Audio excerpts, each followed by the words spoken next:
स्वागत है इस नए वीडियो में। मैं Rohit Desai, co-founder of JB experts. आज हम बात करेंगे पिकल बिजनेस के बारे में। अगर आप पिकल बिजनेस में शुरू करना चाहते हो, जो कि भी छोटी वॉल्यूम पे भी आप शुरू कर सकते हो अपने एंड पे, अगर आप चाहते हो कि किसी कंपनी के साथ पार्टनरशिप करें, वो भी हो सकता है।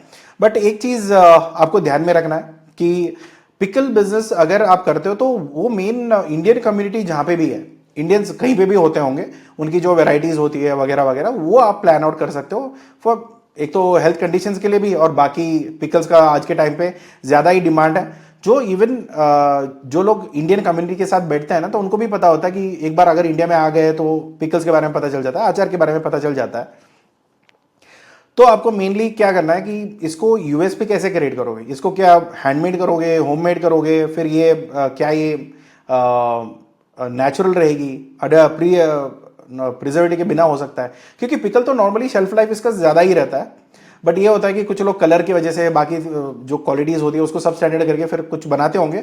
बट जितना अवॉइड करोगे, जितना नेचुरल तरीके से बनाओगे, जो ट्रेडिशनल हमारी दादियां बनाती थी, तो उस लेवल पे अगर बन सकता है तो बहुत अच्छी बात है। अगर नहीं बनता है तो फिर बात ही अलग है, राइट। तो यहाँ पे प्राइवेट लिमिटेड कंपनी की अगर जरूरत नहीं है, अगर आपको कोई लेडीज डायरेक्टर हो या विडो डायरेक्टर्स हो, या आप कोई ट्राइब से बिलोंग करते हो जहां पे गवर्नमेंट की सपोर्ट है, तो वहां पे देख लो कि क्या स्कीम के अंदर कौन सी कंपनी की रिक्वायरमेंट है, तो उसके अकॉर्डिंगली आप बना सकते हो। और यहाँ पे एसेंशियल डॉक्यूमेंट नॉर्मली आपको एफएसएसआई सेंट्रल का लगेगा, क्योंकि आपको फूड प्रोडक्ट एक्सपोर्ट करना है, और import export code obviously mandatory है। उद्यम आधार, अगर आपको इस स्कीम के अंदर आपको बेनिफिट मिल रहा है तो फिर उद्यम आधार भी आप रजिस्टर करवा सकते हो। तो यहाँ पे और दूसरा, अगर बैंक अकाउंट में नॉर्मली उद्यम आधार एमएसएमई रजिस्ट्रेशन मांगते हैं तो फिर उसके लिए भी आपको चाहिए। तो यहाँ पे मिनिमम आपको 5 से 7 लाख रुपए शुरू करने के लिए चाहिए। तो नॉर्मली मटेरियल के लिए हो गया, पैकेजिंग के लिए हो गया, लाइसेंस के लिए हो गया, फिर कंप्लायंसेस, वेबसाइट, सैंपल्स रेडी करना, फिर उसका मार्केटिंग करना। तो इन सारी चीजों में पैसे लगने वाले हैं। अगर कोई मेंटर आपको बोलते हैं कि कोई भी यूट्यूबर हो या कोई ट्रेनिंग देने वाले हो कि सही है, फ्री में आपका काम शुरू हो सकता है, फ्री में कुछ भी नहीं होता, पेट्रोल के बिना गाड़ी नहीं चलने वाली। तो अगर आपको गाड़ी चलाना है और पेट्रोल के बिना चलाना है तो फिर पॉसिबल नहीं है। तो वो बात है कि हाँ, थोड़ी स्मार्ट लोग हो सकते हैं कि बोल सकते हैं कि हाँ ईवी का चला लेंगे, तो सब में पैसे तो लगेंगे किसी ना किसी का। फ्री में तो कुछ एट जीरो कॉस्ट कुछ नहीं होने वाला है, राइट। तो यहाँ पे काफी बार ये होता है कि नहीं, आप एक जॉइंट वेंचर कर लो। जॉइंट वेंचर उनसे कैसे हो सकता है जिनको काम नहीं आता या वो अभी भी काम शुरू कर रहे हैं। तो जॉइंट वेंचर्स वो होता है कि जहां पे अगर मेरी एक प्रोडक्शन यूनिट है, मैंने एक फैक्ट्री डाल रखी है, और आप मेरे पास आते हो कि जॉइंट वेंचर साथ में करें, दोनों साथ में मिलकर एक्सपोर्ट करें, मगर आपने कभी भी एक्सपोर्ट का क्लॉज या डील कभी किया नहीं है, आपको ज्यादा कुछ पता नहीं उसके बारे में, आपने अभी जस्ट कोई कोर्स करके आए हो और बोलते हो कि जॉइंट वेंचर करना है और उसमें कोलैबोरेशन के लिए आप पूछते हो, तो मुझे भी तो कॉन्फिडेंस चाहिए कि आप वो कर लोगे, क्योंकि आपके भरोसे पे मैं बैठा रहूंगा, मेरा थोड़ी बहुत सेल्स टीम में कम कर लूंगा, आप ऑर्डर निकालोगे, वो उम्मीद पे काफी बार होता नहीं है। तो काफी लोग बड़ा चढ़ा के बोलने के लिए कुछ भी बोल सकते हैं, क्योंकि जबान में हड्डी नहीं होती है, कुछ भी बोल सकते हैं, but end of the day जब काम करना होता है ना तो बहुत तकलीफें आती है। तो आपको स्ट्रैटेजी सही से करना होता है, वरना फिर खराब है। तो कभी भी ये मत सोच के चलना कि हाँ जीरो में या घर पे बैठ के कुछ हो जाएगा, ऐसा कभी भी मत सोचना। अगर आप ट्रेडिंग भी करते हो तो कहीं ना कहीं आपका मार्केटिंग में पैसा जाने वाला ही है। आप अपने इंटरनेशनल टूल्स की कॉस्टिंग देख लो, या कॉलिंग का ले लो, व्हाट्सएप का ले लो, ईमेल मार्केटिंग का ले लो, किसी ना किसी का कितना ही खर्चा तो रहेगा ही। और इसके ऊपर अगर आप ईमेल टूल्स लेते हो तो डेटा तो कहीं से चाहिए, किसको ईमेल भेजोगे? तो किसी को ईमेल भेजने के लिए उनका ईमेल आईडी चाहिए, वो कंपनीज को जानना है, वो डेटा खरीदना है, तो फिर वो सारे इकट्ठा करके आपको कैंपेनिंग चलानी है, तभी तो आपका बिजनेस बन सकता है, वरना ये सब नहीं खर्चा करना है। तो काफी लोगों को हमारे पास ये कॉल आता है, सर हमारे मेंटर ने बोला था कि ये चीजें फ्री में होती है। दुनिया में कुछ भी फ्री में नहीं मिलती, अगर मिलता भी है तो उसका एक वैल्यू होता है, उसके लिए भी आपको मेहनत करना होगा, और उसके ऊपर मिनिमम कॉस्ट तो रहने वाला ही है। कुछ भी चीजें फ्री में नहीं चल सकती है, ये ध्यान में रखिए। मिनिमम टू मिनिमम कुछ ना कुछ तो होता ही है, राइट। भले ही आपका गाड़ी ज्यादा माइलेज देता हो, थोड़ा कम पेट्रोल पी लेगा, मगर पेट्रोल तो पिएगा ही, वो गारंटीड है, राइट। तो यहां पे आपने मार्केट को जान लेना जब भी आप, क्योंकि ये चीजें मैं इसलिए भी बता रहा हूं क्योंकि काफी लोगों का ना मिसकंसेप्शन ज्यादा होता है, गलत गाइडेंस, या बोलने के लिए बोल दिया, या क्लाइंट को लेके आने के लिए बोल दिया, या सिर्फ आपको ट्रेनिंग में लेके आने के लिए कुछ भी बोल देते हैं। तो ये सारी चीजें तकलीफ वाली बात होती है। नॉर्मली फ्री में कुछ नहीं होता है, सबके लिए पैसे लगेंगे, क्योंकि जो कोर्स दे रहे हैं ना उनको भी पता है कि कोर्स के लिए भी पैसे लगेंगे। तो अगर फ्री में होता, पूरा एक्सपोर्ट बिजनेस फ्री में होता, तो कोर्स भी फ्री में होता, राइट। तो कुछ भी होता नहीं है, सबका कॉस्ट है, राइट। तो यहाँ पे आपको देखना है कि बायर्स और मार्केट काफी इंपॉर्टेंट है। अभी देखो पिकल्स बना रहे हो, पिकल इंडिया का है, तो अभी बाकी जगह और तरीके के पिकल्स बनते हैं, मगर इंडिया की जो पिकल्स बनती है स्पेशली जो मैंगो वाली है, ये ऑब्वियसली मैंगो मैंने इसलिए चुना था क्योंकि ये पॉपुलर है। इसके बिना भी आप काफी और वेराइटीज में भी बना सकते हैं, मिक्स्ड होती है, वेजिटेबल वाला होता है, कैरेट का बनता है, करेला का बनता है, बहुत वेजिटेबल्स की बनती है। तो आप उनके हिसाब से, आप अपने हिसाब से देख लो कि आपके रीजन में क्या बनता है, किस तरीके के आप यूनिकनेस निकाल सकते हो, आप निकालिए। क्योंकि हमारे यहाँ पे ना, मेरे पहचान के काफी सारे लोग हैं जो यूएसए में, तो उनको क्या होता है कि एक कोल्हापुर में एक आंटी है जो पिकल्स बनाती है, तो एक छोटी स्केल की है, ज़्यादातर डोमेस्टिक करते हैं, कभी कभी उनके जो क्लाइंट्स है जो यूएस जा चुके हैं तो वो लोग वहाँ से मंगाते हैं। तो उनके यहाँ पे कभी भी ये नेगोशिएट नहीं होता कि सर क्या है ना मैम, यहाँ पे हमें इतने रेट में मिल रहा है, आप भी इतना करो, ऐसा नहीं होता है। जो भी वो रेट बोले उनके हिसाब से वो बना के दे देते हैं, और कोई प्रिजर्वेटिव नहीं है, कोई उसका कोई कचरा नहीं डालते हैं, बेसिकली केमिकल्स वाले डाल के यहाँ उसको खराब नहीं करते हैं। ट्रेडिशनली जो बन सकता है वो बना के अच्छा खासा पैक करके वो भेज देते हैं और वो वहां पे पहुंच जाता है। तो बेसिकली आपको मैं यही बता रहा हूं कि अगर आप ऐसे करना चाहते हो तो वो भी कर सकते हो कि डोमेस्टिक मार्केट एक्वायर करो, और जो यहाँ के कस्टमर्स वहां पे बताएंगे तो फिर वो भी वर्ड ऑफ माउथ पे चल जाएगा। मगर वर्ड ऑफ माउथ में क्या होता है ना कि आपके हाथ में कुछ कंट्रोल नहीं है, ज्यादातर कोई बिजनेस में ज्यादा कंट्रोल नहीं होता बायर के एंड पे, बट फिर भी आपका थोड़ी बहुत ज्यादा पता चलने के लिए मेनली आपको मार्केटिंग करना पड़ेगा, और उसके लिए पैसे लगेंगे। अगर आप जॉइंट वेंचर भी करना चाहते हो, अगर आपके क्लाइंट के लिए आप जो पार्टनर है आपका या मैन्युफैक्चरिंग यूनिट है उनके लिए भी आप क्लाइंट निकालना चाहते हो, तो मार्केटिंग का खर्चा आपको उठाना पड़ेगा, ऑफकोर्स है, राइट। तो यहाँ पे मेन यूएस कनाडा में क्या होता है, ऑब्वियसली पैसे उनके पास है, उनको चाहिए भी होता है। तो अगर इंडिया पॉपुलेशन वहाँ पे ज़्यादा है तो क्लियर हो लिया कि हाँ वहाँ पे अच्छी खासी हमारी मार्केट बन सकती है। अगर आप वेबसाइट के थ्रू कर सकते हो, या आज के टाइम पे व्हाट्सएप के थ्रू भी आप अपनी पूरी बिजनेस हैंडल कर सकते हो। तो मेनली वो देख लीजिए कि कैसे करना है। तो बाद में अगर आपको पेमेंट गेटवे चाहिए, स्ट्राइप यूज़ कर सकते हो, अगर थोड़ी ज़्यादा छोटी सैंपल्स है तो गुड इनफ, वो आप कर सकते हो।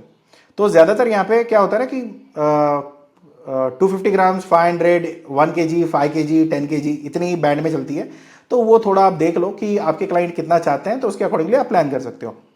तो इंडियन जो एब्रॉड है, जो घर की टेस्ट मिस करते हैं, काफ़ी बार क्या होता है कि हम लोग बाहर जाते हैं, एक हफ्ते भर के लिए हमने काफ़ी कुछ ट्राई कर लेते हैं कि वहाँ की कल्चर क्या है, वहाँ पे घूम लिया, वहाँ का स्ट्रीट फूड खा लिया, उनके रेस्टोरेंट्स ट्राई कर लिए, उनके क्विजिन सारे ट्राई कर लिए। उसके बाद फिर ढूंढना शुरू करते हैं कि यार इंडियन का रेस्टोरेंट कहीं पे मिल जाए, राइट। तो फिर कहीं इंडियन रेस्टोरेंट मिल जाती है तो फिर वहाँ पे जाके इंडियन की जो भी है खाना वो हम लोग वहाँ पे ऑर्डर करते हैं। तो ये मेनली लोग वहाँ पे मिस करते हैं, तो काफ़ी वो होता है। अगर वहीं पे पले बड़े हैं तो फिर चीज़ें बदल गई है, तो ऑब्वियसली बात अलग है। तो यहाँ पे नॉर्मली आप देखो कि अगर आप proper clean label, probiotics, unique foods, कुछ भी अगर आप ट्राई करोगे तो बहुत अच्छी आपकी बिजनेस चलेगी। और एक बार क्लाइंट आएगा ना, तो अगर वो इंडियन फ्लेवर की वजह से आ रहा है तो उसके वो 1000 चीज़ें आप बेच सकते हो इंडिया से। तो वो भी आप ध्यान में रखिए कि अगर इसका एक्सपेंशन करना है तो आपको उसी इंडस्ट्री के इर्द गिर्द अगर आप करते जाओगे तो एंड ऑफ द डे आपको क्लाइंट को पूछ के करोगे ना, तो आपके लिए बिजनेस सही बनता है, क्योंकि आपके पास ऑलरेडी क्लाइंट रेडी है जो खरीद रहा है। काफी लोगों को क्या होता है कि पता नहीं क्लाइंट क्या चाहता है, हम बना तो दिए, हमें लगता है ये बहुत अच्छा है, मगर क्लाइंट नहीं चाहता है, तो मार्केट डिमांड है नहीं, तो फिर दिक्कत हो सकता है। तो मार्केट में ये देखो कि काफी लोगों को आज भी ब्रांड्स है पिकल के, मगर वो वाली फ्लेवर्स नहीं मिलती है, क्योंकि आज भी मैं देखता हूं ना, क्योंकि उनके पास कम से कम महीने भर में 7-8 शिपमेंट जाती है। छोटी शिपमेंट होती है, ज्यादा बड़ा नहीं होता है, कंटेनर के हिसाब से नहीं भेजते हैं, मगर वो 7-8 निकाल देते हैं, क्योंकि उनकी लॉजिस्टिक हम संभालते हैं तो हमें पता है कि कितना जाता है, किधर किधर जाता है। तो वो क्या है ना कि वो काफी इंपॉर्टेंट होती है। तो आपको ये देखना होता है कि अगर आपके पास डिमांड है, और जो ट्रेडिशनल है, जो बल्क वॉल्यूम में तो काफी ब्रांड्स बनाते हैं, अगर वो ब्रांड का अगर लोगों को पसंद नहीं आ रहा और ट्रेडिशनली आप जो बनाते हो उसका डिमांड है, तो ऑब्वियसली आपका बिजनेस चल जाएगा, वहां पे कोई प्रॉब्लम वहां पे नहीं आएगी।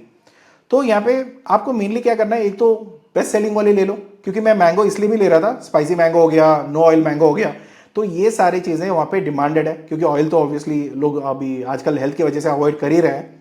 तो कोविड के बाद पता नहीं क्या चल रहा है, वैक्सीन लिया उसकी वजह से दिक्कत आ रहा है, या हमारे बॉडी में दिक्कत है, या कोविड आके गया उसकी वजह से दिक्कत हो रहा है, कुछ भी नहीं पता।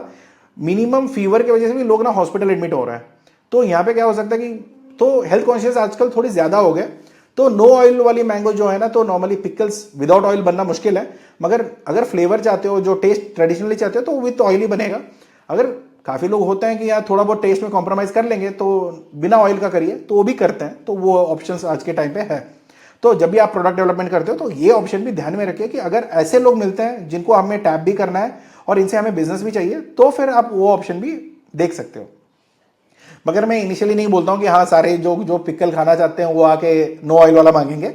जो भी है स्पाइसी मैंगो वाला, जो भी मैंगो ट्रेडिशनल वाली जो है वही मांगता है, बट ट्राई करके देखिए, राइट। तो यहाँ पे नॉर्मली ग्लास जार होता है, तो मेनली इसका डिसएडवांटेज है कि अगर हम लोग रिटेल में करते हैं तो ये बेस्ट है। ट्रांसपोर्टेशन पैकेजिंग वगैरह संभाल के करिए तो आपका ग्लास वगैरह ना टूटे, जार वगैरह ना टूटे, तो वो बेहतर है। अगर डैमेज होती है तो प्रॉपरली अगर पैकेजिंग नहीं है तो डैमेज होने के चांसेस ज्यादा हो जाता है। इसका एक पैकेजिंग मटेरियल में ना बर्स्टिंग स्ट्रेंथ होती है, अगर वो थोड़ा देख लेना कि कितना वो जो कुशन होती है कितना वॉल का होता है, कितना आपको मेंटेन करना होता है, कितने ऊपर से अगर गिरेगा तो आपका मटेरियल मैनेज होगा, तो वो सारी चीजें आप थोड़ा देख लो। फिर इसके बाद आता है पेट जार्स, जो नॉर्मली लोकल प्लास्टिक वाले होते हैं, जो बचपन में थोड़ी बहुत वो टॉफीज वगैरह रखती है वो प्लास्टिक वाली, मगर थोड़ी अच्छी वाली क्वालिटी का लेना, सो दैट आपके पैकेजिंग भी फूड ग्रेड का हो, तो ऐसा कोई चीप वाला ना हो, क्योंकि तेल वगैरह निकलेगा फिर उस पिल आउट में होगा तो फिर उसको इंस्पेक्शन में या कस्टम वाले तोड़ देंगे तो फिर वो दिक्कत आएगी। तो प्लीज लीक प्रूफ और प्रॉपर इंसुलेटेड करके भेजना, क्योंकि आज के टाइम पे ना जो सील्स आती है वो इतना महंगे भी नहीं है। आप एक स्टैंडर्ड साइज का पैकेजिंग बना लो, सीलिंग वगैरह आपको मिल जाएगा, उतना आप पैक करके प्रॉपरली भेज सकते हो। वहां पे कोई भी अडल्ट्रेशन या मिक्स होना या ऐसा ओपन होके लीक होना, वो सारी चीजें नॉर्मली अवॉइड हो जाती है। तो नॉर्मली यहाँ पे डबल वॉल जो बॉक्सेस आते हैं वो यूज करिए, बबल रैप होती है, सेपरेटर्स होते हैं। अगर ग्लास के जार हैं तो अलग अलग से सेपरेटर्स आती है। इसमें अगर आपको कोई भी पैकेजिंग मटेरियल की मदद चाहिए तो हमें बता देना, हम उसकी पैकेजिंग के लिए अरेंज करवा देंगे। एक बार टेस्टिंग भी आप कर लो कि पूरा भर के एक बार तोड़ के भी देख लो, तो नहीं टूटेगी तो परफेक्टली आप मान सकते हो कि हाँ इसका पैकेजिंग ठीक है, तो उसके अकॉर्डिंगली आप काम कर सकते हो। तो अगर आपको हो सकते तो एचएस कोड ये है, तो आप उसके अकॉर्डिंगली डॉक्यूमेंट वगैरह रेडी कर लेना। तो मेनली जो चीजें आपको स्किप नहीं करना है वो है कंप्लायंसेस, क्योंकि आपका अचार में नमक कम हो सकता है या मिर्ची कम हो सकती है, डॉक्यूमेंट कम नहीं होना चाहिए, राइट। क्योंकि क्या होता है दुनिया में जब भी आप एक्सपोर्ट करते हो तो प्रोडक्ट बाद में देखा जाता है, पहले डॉक्यूमेंट दिखाया जाता है। तो अगर डॉक्यूमेंट ठीक नहीं है तो आपका कितना भी अच्छा अचार है तो वो कचड़े में जाएगा। तो ध्यान में रखिए, एफएसएसआई सेंट्रल का चाहिए, आईईसी चाहिए, फूड सेफ्टी का जो भी सिस्टम है वो आपको मैनेज करना है फूड डॉक्यूमेंट्स के लिए। फिर अगर आप यूएस में काम करते हो तो यूएस एफडीए या एफडीए का रजिस्ट्रेशन आपको मैंडेटरी है। जो भी आपका यूनिट है एज अ मैन्युफैक्चरिंग या पैकेजिंग, आपको एफडीए रजिस्टर करना पड़ेगा। जो भी आपका एजेंट्स का होगा या कंप्लायंसेस जो लेबलिंग होती है वो सारी चीजें आपको देखनी पड़ेगी। कनाडा में होता है तो डबल लेबलिंग करना पड़ेगा, इंग्लिश और फ्रेंच में। तो डिपेंड करेगा कि कौन से रीजन में आप काम करते हो। मैं ये नहीं बोलता कि हर जगह एक ही है। यूके में इंग्लिश में होता है, अगर अरेबिक यूके यूएई में काम करते हो तो फिर वहां पे अरेबिक लगेगी। तो ये सारे लेबल्स वगैरह काफी इंपॉर्टेंट है। अगर इसमें भी आपको क्या है ना कि अगर बारकोडिंग की जरूरत है तो भी आपको देखना पड़ेगा कि बारकोड की रजिस्ट्रेशन आपको करवानी होगी। तो ये मेन चीजें हैं।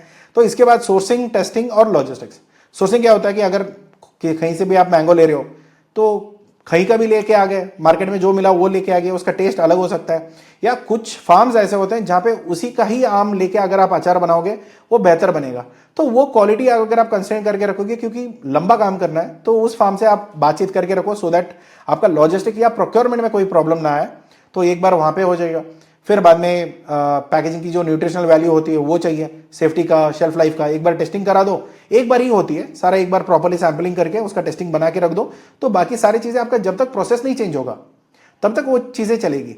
अगर आपने इंग्रेडिएंट्स चेंज किया तो फिर आपको दोबारा लेबलिंग करवाना पड़ेगा, क्योंकि सेम इंग्रेडिएंट वाली लेबल नहीं चलेगी। जिसमें अगर आम नहीं है, आपने करेले का बनाया और आम का लेबल छाप दिया तो वो नहीं चलेगा। आम का आम के लिए, करेला वाला करेला के लिए, वो ध्यान में रखिए। जो शिपमेंट या ऑर्डर्स जो होते हैं ना, तो एयर शिपमेंट में बेहतर है, जल्दी पहुंच भी जाएगा, डैमेज भी कम होगी, थोड़ी महंगा मिलेगा, मगर एंड ऑफ द डे क्या है कि कॉस्टली है या सस्ता है, अगर वो अपनी पसंद के लिए ले रहा है, अगर वो पैसे देने के लिए तैयार है तो कोई प्रॉब्लम नहीं है। ये नॉर्मली क्या होता है ना, पिकल वाला बिजनेस D2C करोगे तो ये फायदे में रहेगा। अगर ये B2B करोगे तो वहां पे थोड़ा बहुत दिक्कत आ सकता है, क्योंकि बड़े प्लेयर्स आ जाते हैं B2B में। तो B2B का मतलब ये है कि बिजनेस टू बिजनेस, जो मैं कोई इंपोर्टर को बेचूंगा। अगर D2C मतलब डायरेक्ट टू कस्टमर्स में क्या होता है ना, अगर मैं जो बना रहा हूं वो डायरेक्टली मेरा कस्टमर ही ले रहा है अपने खाने के लिए, कोई वो बेचने के लिए नहीं जा रहा है। अगर बेचना भी है तो उसके दोस्तों में ही बेचेगा, कहीं और तो ज्यादा कहीं और जाके नहीं बेचेगा। तो वो आपको थोड़ा देखना है।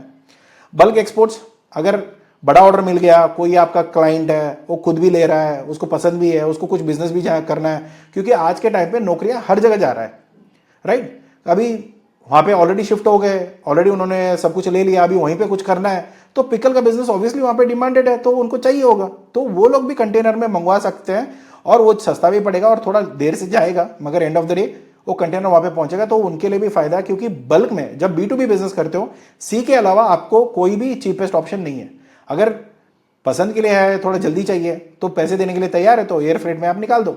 हम जो नॉर्मली, जो मैं एग्जांपल के बोल रहा था ना कि कोल्हापुर आंटी का, तो वो हम लोग एयर शिपमेंट में ही करते हैं, क्योंकि उतना वॉल्यूम नहीं होता है, 10-20 किलो ही होता है, तो वो हम लोग निकालते हैं। और एक कम्युनिटी ऐसा हो गया था कि कहीं पे उन्होंने कोई गैदरिंग वगैरह कुछ किया था, वहां पे उन्होंने ज्यादा मंगवाया था, तो भी एयर शिपमेंट में ही उन्होंने पे करके मंगवाया था। तो एंड ऑफ द डे उनको चाहिए, कस्टमर पैसे देने के लिए तैयार है, तो आपकी जेब से कुछ नहीं जाने वाला, तो आप डाल दो, तो मना मत करना, कोई LCL करने की जरूरत नहीं है, आप डायरेक्टली एयर शिपमेंट में निकाल सकते हो। तो यहाँ पे लॉजिस्टिक का कैलकुलेशन आपको देख लेना कि लैंडिंग कॉस्ट कितना होगा, क्या होगा, कि पहले आपका प्रोडक्शन, आपका प्रॉफिट, फिर बाद में लॉजिस्टिक और डॉक्यूमेंटेशन जो भी है, फिर वहां से उनको पहुंचेगा डोर टू डोर। तो डोर टू डोर में कितना खर्चा हो सकता है, FedEx DHL जो भी आप छोटी मोटी यूज कर सकते हो वो यूज करिए, वो आपको चल जाएगा। तो शुरुआत कहां से करें, बेचना कैसे बेचना है। तो यहाँ पे क्या होता है कि ऑनलाइन फर्स्ट है, क्योंकि लोगों को अभी जितना मेरे जान पहचान में उतना तो मैंने फोन करके भी बात कर लूंगा, मगर जो लोगों को मैं नहीं जानता तो उनको मैं कैसे बताऊंगा कि एक तो आपको शॉपिफाई या वो कॉमर्स में वेबसाइट बनवा लो। अगर आपको कोई मदद चाहिए, हमसे वेबसाइट बनवा सकते हो, तो यहाँ पे शॉपिफाई की वेबसाइट हो गई या वो वर्डप्रेस की वेबसाइट हो गया, अब हमें बता देना, हम बना के दे देंगे। तो इंस्टाग्राम, फेसबुक मार्केटिंग, जो भी मार्केटिंग मटेरियल्स है, फोटोशूट करना, उसकी डिजाइनिंग करना या उसको पब्लिश करना, उसके कंटेंट के बारे में बताना, और उसमें हमारा पिकल क्या यूनिक है, ये सारी चीजें बनना, ये सारी चीजें बहुत इंपॉर्टेंट होती हैं। तो अगर ये इस हिसाब से आप बना के दोगे तो बेहतर है, तो वो आप देख सकते हो।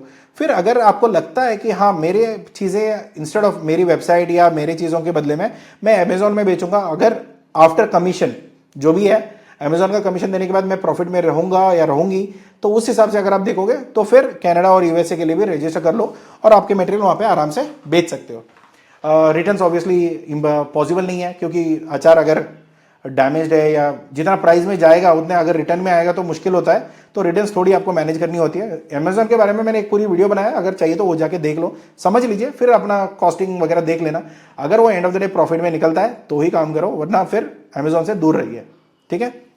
अगर दूसरा और एक अमेजोन में एक ऑप्शन है कि उसका शिपिंग एक अलग है, दूसरा उसका फुलफिलमेंट सेंटर है। फुलफिलमेंट सेंटर पे अगर आप रखोगे, अगर जब तक आपका माल नहीं बिकेगा तब तक वो वेयरहाउस का चार्जेस डालेगा। तो अगर आपको वेयरहाउस का खर्चा दे के, अगर आपका पॉपुलर ब्रांड नहीं है, अभी शुरुआत करते हो, तो इंडिया से ही आपको डिस्पैच करना होगा, तो वो खर्चा आप क्लाइंट पे डाल दो। अगर उनको लेना है तो वो लेंगे, अगर नहीं लेना है तो बात अलग है, राइट। तो वो एक बार आप देख लीजिए। B2B नेक्स्ट, इसमें आपको इंपोर्टर्स हैं, डिस्ट्रीब्यूटर्स हैं जो बल्क वॉल्यूम में काम करते हैं। जो इंडियन रेस्टोरेंट्स हैं वो लोग नॉर्मली आपको 50 kg 10 kg का नहीं मंगवाते हैं, वो नॉर्मली अच्छी खासी क्वांटिटी में मंगाते हैं। और नॉर्मली कोई भी यूके में या US में जो नॉर्मल चेन्स होते हैं, इनकी होटल चेन्स बड़ी होती है, इनके कम से कम 5-10 तो खुद के होते हैं, कंजम्पशन ज्यादा होती है, तो फिर ये लोग ज्यादा ही बल्क में मंगाते हैं, क्योंकि उनको भी लॉजिस्टिक में वर्कआउट करना होता है। तो नॉर्मली वो B2B में कैटेगरी में आता है। इंपोर्टर्स हो गए या फूड डिस्ट्रीब्यूटर्स हो गए, उनसे आप बात करो, रिटेल्स में हो सकता है, तो कोई भी करके आप वहां पे प्लान आउट कर सकते हो। अगर एक बल्क में आपको कहीं और भी बेचना है तो आप फिर अलीबाबा जैसे प्लेटफॉर्म भी यूज करते हैं, उनका जो फीस है वो पे करिए, फिर मटेरियल निकालते रहिए। मगर एक होता है कि टेस्टिंग या सैम्पलिंग आपको पहले करवाना होता है, क्योंकि क्या होता है ना, पिकल एक ऐसी चीज है जो हर बार लोगों के लिए अलग टेस्ट करेगा। अगर मुझे मैंगो पसंद है तो फिर मुझे अच्छी टेस्ट करेगी, अगर मुझे मैंगो पसंद नहीं है या मुझे ज्यादा स्पाइसी नहीं चाहिए, तो अलग अलग वेरिएंट के हिसाब से लोगों को चीजें पसंद आती है, नहीं आता है। तो आप क्या कर सकते हो कि जो ग्रोसरी स्टोर्स होती है इंडियंस की या फूड ब्लॉगर्स हैं, उनको आप अपनी मटेरियल प्रमोट करवा सकते हो। क्योंकि आज के टाइम में ना ये ब्लॉगर्स और ये व्लॉगर्स जो है ना, ये लोग आपके लिए काफी फायदेमंद करते हैं, जो इन्फ्लुएंसर्स है बेसिकली। जो लोग वहां पे ऑलरेडी US के बारे में, UK के बारे में ट्रैवल ब्लॉग बना रहे हैं वगैरह वगैरह, तो उनका क्या होता है कि आपका प्रोडक्ट इंडिया में भी बढ़ सकते हैं, क्योंकि उनके जो व्यूवर्स होते हैं वो इंडिया के होते हैं, और वहाँ के जो लोग होते हैं जो वहाँ की खाना वगैरह करते हैं, तो वो भी आप देख के वहाँ पे प्रमोट कर सकते हो। क्योंकि एंड ऑफ द डे क्या इंपॉर्टेंट होता है कि हमें लोगों को दिखना चाहिए, उससे जितने भी व्यूज उनको मिलते होंगे वो हमारे लिए बेनिफिशियल होगा। और ये सारी चीजें अगर आपको करवाना है तो हमें बता सकते हो, हम इन्फ्लुएंसर्स मार्केटिंग भी कराता है, तो भी चाहिए तो आप ले सकते हो। हाँ, मगर फ्री में तो कुछ नहीं होगा ऑब्वियसली, जो मैंने पहले भी बताया। फाइनेंशियल्स प्रॉफिट्स कितनी हो सकती है, तो नॉर्मली देखो 7 lakhs तो मिनिमम है, क्योंकि काफ़ी बिजनेसेस होते हैं जो अगर मैंने बोल दिया कम रेट में हो सकता है, 2 लाख का आप बिजनेस शुरू कर दिया, बाद में पैसे खत्म हो जाएंगे, आपका बिजनेस रुक जाएगा, तो ऐसा नहीं होना है। तो मिनिमम 5 to 7 lakhs का मिनिमम बजट रख के चलिए। तो ब्रेक इवन में आपको नॉर्मली 1 से 2 साल आपका मिनिमम टाइम लगेगा इसमें, ब्रांड खड़ा करने में, ऑर्डर निकालने में। शिपमेंट तो जाता रहेगा, छोटी छोटी निकलती रहेगी, मगर इमीडिएटली ऐसा नहीं होगा कि आप बड़े MTR बन जाओगे। तो थोड़ा वो हिसाब रखना, जो रियलिस्टिक जो है ना वो रखो, सो दैट आपका काम बने। अगर आप ये बोलोगे नहीं नहीं किसी ने बोल दिया, क्योंकि मैंने पहले भी बोला ना कि जबान में हड्डी नहीं होती है, बोलने के लिए कुछ भी बोल सकते हो, मगर करने की जब बारी आती है ना तो वहां पे रियलिटी चेक होती है। तो रियलिस्टिक एक्सपेक्टेशन रखो, क्योंकि इसमें कम से कम आपको 1 से 2 साल तो टाइम देना ही देना है, तभी आप आगे का ग्रोथ दे सकते हो। वरना क्या होगा, मैंने रिसेंटली एक वीडियो देखा था खान सर का, तो वहां पे भी उन्होंने वही बता रहे थे कि 5 साल अगर आप किसी इंडस्ट्री के लिए दोगे ना तो वहां पे आपकी अच्छी खासी निकल जाएगी। तो ये काफी इंपॉर्टेंट है आपके बिजनेस के लिए हो या किसी और चीज के लिए। नॉर्मली हमारे कम्युनिटी में ये बोला जाता है 1000 दिन तो मिनिमम देना चाहिए बिजनेस के लिए, तभी आपका बिजनेस बनेगा। 1000 दिन का मतलब इट्स मोर देन 2 years। तो उतना तो आपको जब तक नहीं दोगे तब तक आपका बिजनेस ऐसा है, शॉर्ट नोटिस पे तो कुछ नहीं बनेगा। 2 मिनट में मैगी नहीं बनती आज के टाइम पे, तो क्या ही बात कर रहे हो, राइट। तो बिजनेस बना रहे हो तो प्रॉपरली स्ट्रैटेजी वाइज आप देखिए, स्ट्रैटेजिक ग्रोथ रखिए। वरना क्या होगा कि अगर आपके पास इतना फंडिंग नहीं है तो उसका जुगाड़ करिए पहले, फिर या कोलैबोरेट करिए, कुछ भी करना है करिए, but end of the day काम सीख के काम करना शुरू करिए। वरना फिर अनरियलिस्टिक एक्सपेक्टेशन में मत जाइए कि वो चीजें नहीं होती है, जब तक आप किसी के भागते वाले घोड़े पे नहीं बैठोगे, राइट। क्योंकि देखो क्या है ना, आज के टाइम में काफी सारे ऑप्शंस मिलते हैं मार्केट में, अगर आपको जो वायबल लगता है वो लेके आप आगे चलिए, वरना फिर दिक्कत हो सकता है, राइट। तो ग्रॉस प्रॉफिट यहाँ पे पर जार ऑलमोस्ट 50 to 60% है, क्योंकि आचार का मैंने पहले भी बताया कि अच्छी खासी मार्जिन वहां पे मिल जाएगी अगर आपके क्लाइंट बेस लॉयल है। अगर नहीं है, हम कॉम्पीट कर रहे हैं ऑन B2B की स्केल, थोड़ा कम हो सकता है, 10 से 15% के नीचे तो कुछ नहीं है, राइट। आफ्टर सारा खर्चा निकालने के बाद, मैं नेट एबिडा की बात कर रहा हूं, तो सारा प्रॉफिट निकाल के तो प्रॉफिट अच्छी खासी आपको मिल जाएगी, राइट। तो यहाँ पे टॉप रिस्क क्या हो सकता है, गलत लेबलिंग, नई लोकल कंपनी है, ज्यादा टेस्टिंग के बारे में नहीं पता, गलत चीजें वहां पे इंग्रेडिएंट लिख दिया, या जो चीजें नहीं है वो लिख दिया, तो काफी बार गड़बड़ी हो सकती है। पुअर पैकेजिंग, फट जाना, लीक होना, जब इतना मुश्किल से बनाया, पैक किया, भेजा, और जब क्लाइंट को मिला उसने अच्छी खासी फोटो निकाल के भेजी, पूरा जार टूटा हुआ है, आधा आधा हो गया, तो ये दिक्कत हो सकता है। तो ये थोड़ा आपको ध्यान में रखना है, क्योंकि अगर क्लाइंट बुरा मानता है ना तो एंड ऑफ द डे आपकी रिस्पॉन्सिबिलिटी है कि पैकेजिंग अपने ठीक से नहीं करी, भले ही वो प्लेन से गिर जाए, वो नहीं टूटना चाहिए, उतनी अच्छी पैकेजिंग आपका होना है, और उसकी अकॉर्डिंगली आपको पैसे भी लेने हैं। तो वो पहले ही क्लाइंट के साथ क्लियर कर लो, सो दैट आपका डैमेज प्रूफ बने। और कहीं पे भी आपका अगर प्लास्टिक जार यूज करते हो, पेप जार्स होता है, तो कोई प्रॉब्लम नहीं है, प्लास्टिक का तो नॉर्मली होता है, फूड ग्रेड वाली जो प्लास्टिक आती है। अगर आप ग्लास जार भेजते हो तो फिर हाई पॉसिबिलिटीज है कि टूट सकता है वगैरह वगैरह। बट आज के टाइम पे पैकेजिंग टेक्नोलॉजी बहुत अच्छी हो चुकी है, हमें जो भी जार्स आते हैं या हम जो जार्स एक्सपोर्ट करते हैं तो उसमें कभी डैमेजेस नहीं आता है। जो भी हम लोगों ने जार्स जो चाइना से मंगवाया था, उन जार्स में भी ऐसा हुआ था कि एक जार भी स्क्रैच नहीं है, एक डेंट नहीं है, या क्रैक नहीं पड़ा, कुछ नहीं, परफेक्टली आया, और हमने उसी पैकेजिंग में दोबारा निकाल दिया, सो दैट हमारी पैकेजिंग का खर्चा तो बच गया। दूसरा क्या है, सेम पैकेजिंग की वजह से हमारी क्वालिटी जो है ना वो बेहतर हो गई, तो उसके बाद वही पैकेजिंग मटेरियल हम दोबारा यूज करने लग गए। सो ये काफी इंपॉर्टेंट होता है, पैकेजिंग पे आपको ज्यादा ध्यान में रखना है, क्योंकि वरना प्रोडक्ट कितनी भी अच्छी हो, अगर डैमेज निकली उसका कोई टेस्ट नहीं कर सकता। अभी कांच वाली अचार कौन खाने वाला है, राइट। आम का अचार मैंने मंगवाया था, मगर कांच वाली अचार कौन खाएगा, अभी जबान तो कटेगी, राइट, या अंदर जाएगा तो फिर और भी कट सकते हैं, तो ये इंपॉर्टेंट है। तो दूसरा है कि बजट, पैसे के बिना मिथ का काम करना। अगर किसी ने बोल दिया है, किसी ने आपको झाड़ पे चढ़ा दिया है, तो उतर जाओ, पैसे के बिना नहीं हो सकती। बजट आपको प्रॉपरली रखना चाहिए, तभी आप काम कर सकते हो। बजट नहीं है तो फिर कहीं पे नौकरी कर लो, कमा लो, फिर बाद में आप ट्राई कर सकते हो, वरना फिर मत करिए। Too much complications. कॉम्पिटिशन में क्या होता है कि अगर थोड़ी सेल्स लो है, अगर आपका लॉयल कस्टमर नहीं है, आप B2B में फाइट करते हो, वहां पे क्या होता है, प्राइस एक ही पॉइंट बनती है, वहां पे क्वालिटी बाकी चीजें नहीं देखते। नॉर्मली क्या होता है, होटल रेस्टोरेंट्स हैं, अगर ट्रेडिशनल है तो उनको एक ही तरीके का चाहिए तो बात अलग है, वो शायद उसके पैसे दे सकते हैं। मगर कुछ कंपनियां हैं, जो होटल्स हमने बात करी है, जो रेस्टोरेंट होरेका चेन्स जो होती है, उनसे अभी जब हमारी बात होती है तो नॉर्मली वो क्या करते हैं कि सर हमारे ये रेंज है, इसी रेंज में हमें पिकल चाहिए, और उसी रेंज में आप बनाओ, फिर सैंपल भेजो, सैंपल अप्रूवल हो गई तो फिर उसी हिसाब से आपको बना के भेजना पड़ेगा। तो ये काफी इंपॉर्टेंट, टेस्टिंग और सैंपलिंग यहाँ पे मेन है, इसके बिना आपका काम नहीं बनने वाला है। तो मिनिमम टाइमलाइन अगर आप 12 महीने का टाइमलाइन पकड़ के चलते हो, 1 to 3 मंथ्स आपका सारा documentation, development, product development, website, lab test, ये सारा कर लो, आपका R&D यहाँ पे हो गया। अगर जब आप टेस्टिंग में करते हो तो वहां पे अगर कोई पैरामीटर ऐसा निकलेगा जो बाकी कंट्री में परमिटेड नहीं है तो फिर आपको दोबारा रिवर्क करना पड़ेगा, वरना फिर गुड टू गो है तो फिर वही आपको एसओपी बना के उसी के हिसाब से आपको सब कुछ मैनेज करना है। और यहाँ पे तुक्के में कोई काम नहीं होता, सारी चीजें प्रॉपर रेसिपी पे होती है। जैसे अभी संजीव कपूर हो गया या कोई और शेफ है जिनकी रेसिपी बुक्स आती है ना, इतनी क्वांटिटी में इतनी मात्रा में ये डलेगी, तो उसी हिसाब से आपको करना है, वो ध्यान में रखिए। तो यहाँ पे 4 to 6 मंथ्स आपको कंट्री रजिस्ट्रेशन, वहाँ के जो कंप्लायंसेस है वो सारी चीज़ें समझ में आ जाएगा, करना शुरू करना पड़ेगा। अगर प्रिंटिंग लेबल्स हो गया, पैकेजिंग मटेरियल खरीदना है, फिर यहाँ पे पहली बैच निकाल दिया, वेबसाइट वगैरह सोशल मीडिया कैंपेन सारे शुरू हो गए, सैंपल्स निकालना शुरू कर दिया, फिर आपको ऑर्डर्स मिलना या ऑर्डर्स फुलफिल करना शुरू करोगे।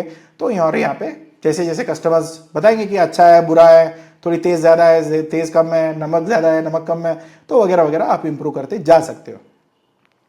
तो क्या है कि इतना टाइम सर मुझे इतना टाइम में ज़्यादा लग रहा है कि मुझे ना थोड़ी जल्दी चाहिए। देखो ये बाकी के नीचे जो भी है ना, ये सारी चीज़ें हम लोग कर सकते हैं। पहले आप अपना प्रोडक्ट और ये निकाल दो, वो आप बस क्वालिटी, क्वांटिटी और प्रोडक्ट के बारे में आप सोच लो, बाकी हमारे साथ कोलैब कर सकते हो और हम आपके लिए पूरी बिजनेस खड़ा करके दे सकते हैं। इसमें क्या होगा कि इतना टाइम का जो है ना, ये आपको 1-2 महीने के अंदर ही पूरा प्रोडक्ट आपका मार्केट में निकलना शुरू हो जाएगा और लोगों को पता चलना भी शुरू हो जाता है कि प्रोडक्ट क्या बिक रहा है। तो उसमें ऑर्डर्स, सैंपल निकलना वो थोड़ा जल्दी हो जाता है, क्योंकि आपको 12 महीने वेट करके, क्योंकि क्या होता है ना, ट्रायल एंड एरर करना होता है, पता नहीं कौन सी कंप्लायंस लगेगी, क्या डॉक्यूमेंटेशन लगेगा। जितना मैं बता रहा हूं इससे ज्यादा डॉक्यूमेंटेशन लगती है और टेस्टिंग इससे ज्यादा लगता है। वो सारी चीजें हम लोग आपके लिए हैंडल कर लेंगे, तो काफी आपको कोई भी दिक्कत नहीं होगी, क्योंकि वैरायटी जैसे चेंज होती है ना, तो उसके हिसाब से कंप्लायंसेस चेंज होते हैं। अगर आपके पास कोई इंग्रेडिएंट आपने ऐसा कुछ डाला हुआ है जिससे और कोई कंप्लायंसेस लगेगी, तो वो हम लोग स्किप कर सकते हैं, अगर वो नेसेसिटी में नहीं आता है तो ये सारी चीजें सपोर्ट मिलेगा। अगर आपको टाइम बचा के पैसे खर्चा करना है, क्योंकि जितना आपका बजट है उतने ही अमाउंट में हमारा भी खर्चा आएगा, तो आप देख लो कि वो बजट अगर आपको सपोर्ट करेगा तो good and well and good है, वरना फिर आपको टाइम लगानी पड़ेगी, राइट।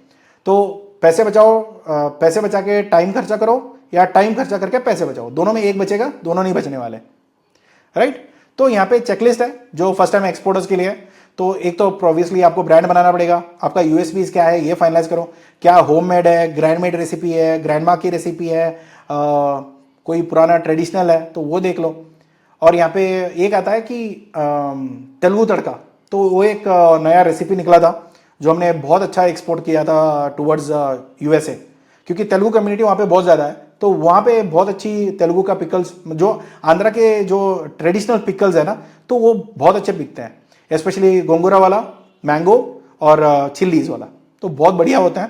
तो वो भी आप ट्राई कर सकते हो कि ये रीजन टू रीजन होता है, कर्नाटक का कुछ अलग है, महाराष्ट्र का कुछ अलग है, आंध्रा का कुछ अलग है, तमिलनाडु का कुछ अलग है, केरला का कुछ अलग है, तो हर एक स्टेट अलग तरीके से बनाता है। असम और उड़ीसा तो आप छोड़ ही दो, उनका तो दूसरा नेक्स्ट लेवल का वो लोग पिकल बनाता है, तो वैरायटीज काफी मिलती है। बैम्बू का जो पिकल बनती है वो भी बहुत अच्छा होता है, तो आप ट्राई करो, देखो उसका स्वाद आ रहा है ऑब्वियसली मेरे ओके, तो वो ट्राई करिए, that is really good for you.